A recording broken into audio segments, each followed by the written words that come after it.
Gulf രാജ്യങ്ങളിൽ മൊത്തം 14 പേര് മരിച്ചു ഈ അറ്റാക്കിൽ, ഇറാൻ്റെ അറ്റാക്കിൽ. ആ 11 പേരും ഇന്ത്യക്കാരാണ്. ഒരക്ഷരം വേണ്ടിയില്ല ആരും. അമേരിക്ക 3 പേരെ കൊന്നു കഴിഞ്ഞപ്പോൾ അതായത് അമേരിക്കയെ കുറ്റപ്പെടുത്താൻ വല്ലാത്തൊരു ആവേശം. ഇറാൻ തല്ലുകയോ കൊല്ലുകയോ ചെയ്തു കഴിഞ്ഞാൽ അത് സാരമില്ല, അത് നമ്മൻ്റെ ആളാണ് എന്ന് പറയുന്നു. ഇറാനാണ് ഗൾഫിനെ ആക്രമിക്കുന്നത് എന്ന് പോലും അക്നോളജ് ചെയ്യാൻ ഒരു പ്രയാസം.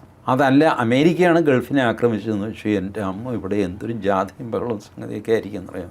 അതൊക്കെ വിചിത്രമായ കുറേ ഇക്വേഷൻസാണ്. ആവശ്യമുള്ളപ്പോൾ ഗൾഫ് അന്നദാതാവാണ്, അല്ലാത്തപ്പോൾ ഇറാൻ അന്നദാതാവാണ്. ഇറാൻ എന്ത് ചെയ്തു എന്നാണ്? ഇറാൻ നമ്മൾ വേണ്ടിയിട്ട് വഴക്കുള്ള ഒരു രാജ്യമൊന്നുമല്ല, സുഹൃത്ത് രാജ്യമാണ്. അതിനപ്പുറത്തേക്ക് നമ്മൾ ഇറാനെ പിന്താങ്ങി നടക്കേണ്ട കാര്യമൊന്നും നമുക്കില്ല. അതുകൊണ്ടാണ് മോദി അത് ചെയ്യാതിരുന്നത്. അമേരിക്കയെ പിന്തുണയ്ക്കേണ്ട കാര്യമില്ല, അത് അവരുടെ വഴക്കല്ലേ. നമ്മൾ നമ്മുടെ കാര്യത്തിൽ നമ്മളെ എണ്ണ എങ്ങനെയെങ്കിലും കടത്തിക്കൊണ്ടുവരിക.